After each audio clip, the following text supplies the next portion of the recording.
Hi hello everyone, welcome back to Mila vlogs. இன்றைக்கி chicken gravy தான் பார்க்க போகிறோம். ரெசிபி வாங்க வீடியோக்குள்ளே போகலாம். சிக்கன் கிரேவி இன்றைக்கி வந்து நான் குக்கரில் தான் செய்ய போகிறேன் ஃப்ரெண்ட்ஸ். அடுப்பு ஆன் பண்ணிக்கோங்க, ஆயில் ஊற்றிக்கோங்க, நல்லா 3 ஸ்பூன் தாராளமாக ஊற்றிக்கோங்க. சின்ன வெங்காயம் சேர்த்துக்கோங்க, பெரிய வெங்காயம் சேர்த்துக்கோங்க. சின்ன வெங்காயம் பெரிய வெங்காயம் ரெண்டுமே மிக்ஸ் பண்ணி சேர்க்கணும் தான் டேஸ்ட் வந்து சூப்பராக இருக்கும்.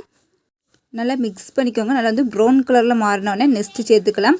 நெக்ஸ்ட்டு கருவேப்பிலை சேர்த்துக்கோங்க. நெக்ஸ்ட்டு மல்லிச்செடி சேர்த்துக்கோங்க ஃப்ரெண்ட்ஸ். தக்காளி சேர்த்துக்கோங்க. நல்லா மிக்ஸ் பண்ணிக்கோங்க. எல்லாம் வந்து நல்லா வதங்கட்டும். ஹோட்டல் ஸ்டைலில் கிடைக்கக்கூடிய சிக்கன் கிரேவி இது வரைக்கும் ட்ரை பண்ணி பாருங்கள். நான் சொன்ன மெத்தடில் ஈஸியானது தான், பிகினர்ஸ் கூட ட்ரை பண்ணலாம். இப்போ வந்து நல்லா ஒரு டைம் மிக்ஸ் பண்ணிக்கோங்க. இந்த இஞ்சி வெள்ளைப்பூடு வந்து பேஸ்ட் வந்து நீங்கள் சேர்க்காமல் ஃப்ரெஷ்ஷாக வந்து தட்டி சேருங்க, ரொம்ப டேஸ்ட்டாக இருக்கும்.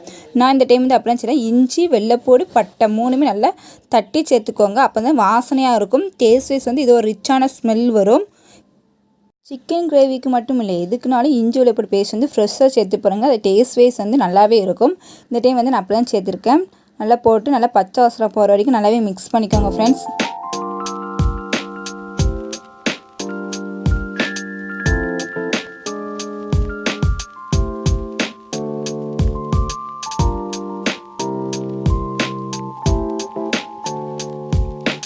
நெக்ஸ்ட்டு இஞ்சி வெள்ளைப்பூடு பேஸ்ட்டு மணம் போன பிறகு சிக்கன் சேர்த்துக்கோங்க. சிக்கன் எவ்வளோ தேவையோ அந்தளவுக்கு நல்லா வாஷ் பண்ணிவிட்டு சிக்கன் சேர்த்துக்கோங்க. சிக்கன் சேர்த்த பிறகு நல்லா மிக்ஸ் பண்ணிக்கோங்க. மிக்ஸ் பண்ணிவிட்டு நம்ம மக்களுக்கு வந்து ஒரு பொடியாக சேர்த்துக்கலாம்.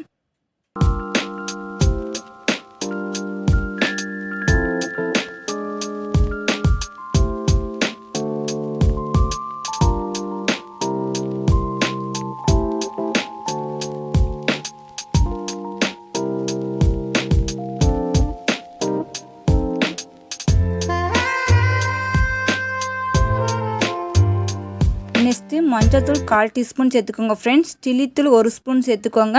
நல்லா மிக்ஸ் பண்ணிக்கோங்க. அடுத்து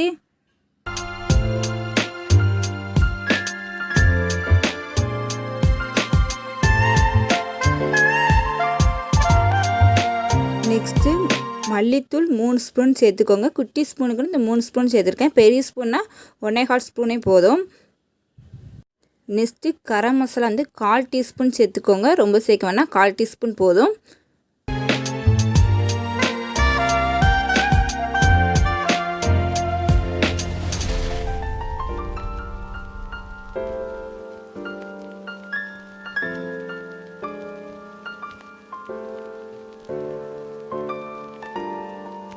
நெக்ஸ்ட்டு இந்த டைம் வந்து மட்டன் பொரி சேர்த்துக்கோங்க. இது மட்டனுக்கு மட்டும் யூஸ் பண்ணலாம். மட்டன் சிக்கன் எதுக்கெலாம் யூஸ் பண்ணலாம். இது சின்ன பாக்கெட்னா ஒரு பாக்கெட் நான் யூஸ் பண்ணியிருக்கேன். பெரிய பாக்கெட்னா ஒரு அரைப்பொடி போடுங்க போதும். எல்லாத்தையும் போட்டு ஒரு டைம் நல்லா மிக்ஸ் பண்ணிக்கோங்க. நெக்ஸ்ட்டு சிக்கன் 65 பவுட்ரு சேர்த்துக்கோங்க. அரை பாக்கெட் போதும். எல்லாத்தையுமே போட்டு நல்லா மிக்ஸ் பண்ணிக்கோங்க. எல்லா பொடியோட பச்சை வாசனை போன பிறகு அடுத்த இன்க்ரீடியன்ட்ஸ் சேர்த்துக்கலாம். நல்லா ஒரு டைம் நல்லாவே மிக்ஸ் பண்ணிக்கோங்க. அதுக்கடுத்து சால்ட்டு சேர்த்துக்கோங்க தேவையான அளவு. இந்த சிக்கன் கிரேவி ஒயிட் ரைஸ்க்கு தான் இன்றைக்கி நான் செய்கிறேன். சப்பாத்திக்கும் நல்லாயிருக்கும், பூரிக்கும் நல்லாயிருக்கும். டேஸ்ட் வைஸ் வந்து ரொம்ப சூப்பராக இருக்கும். இதுக்கு ட்ரை பண்ணி பாருங்கள். இப்போ வந்து தேவையான அளவு தண்ணி ஊற்றிக்கோங்க. இன்றைக்கி வந்து நான் கொஞ்சம் கிரேவி மாதிரி வைக்கேன். குழம்பு மாதிரி வைக்கணும், நிறைய தண்ணி ஊற்றிக்கோங்க. நம்ம எப்படி தண்ணி வேணுமோ. நெக்ஸ்ட்டு எல்லாத்தையும் ஒரு டைம் நல்லா மிக்ஸ் பண்ணிவிட்டு சால்ட் எல்லாமே இருக்கான்னு செக் பண்ணிவிட்டு அடுத்து மல்லிச்செடி போட்டு நல்லா க்ளோஸ் பண்ணிக்கோங்க. இந்த டைமில் வந்து ஒரு 3 விசில் வந்து போட்டு எடுத்துக்கோங்க. சிக்கன் வந்து நல்லாவே சீக்கிரமாக வந்துடும். ஹோட்டலில் கிடைக்கக்கூடிய சிக்கன் கிரேவி ரெடி. இது வரைக்கும் ட்ரை பண்ணி பாருங்கள். நான் சொன்ன மெத்தடில் சிக்கன் கிரேவிக்கு மட்டும் இல்லை, மட்டனுக்கு இதே அளவு தான். மட்டனுக்கு வந்து கொஞ்சம் ப்ராசஸ் தான் மாறும். நான் அடுத்த டைம் செய்யும்போது மட்டனுக்கு உங்களுக்கு காமிக்கேன். அன்றைக்கி எனக்கு சிக்கன் கிரேவி ரொம்ப டேஸ்ட்டாகவே இருந்துச்சு, சுவையாக இருந்துச்சு, நல்லாவே இருந்துச்சு. இதே மாதிரி ட்ரை பண்ணி பாருங்கள். இந்த வீடியோ பிடிச்சா லைக் பண்ணுங்கள், ஷேர் பண்ணுங்கள், கமெண்ட் பண்ணுங்கள். மிலா விலாக்ஸை சப்ஸ்கிரைப் பண்ண மறந்துடாதீங்க. தேங்க்யூ ஃபார் த வாட்சிங்.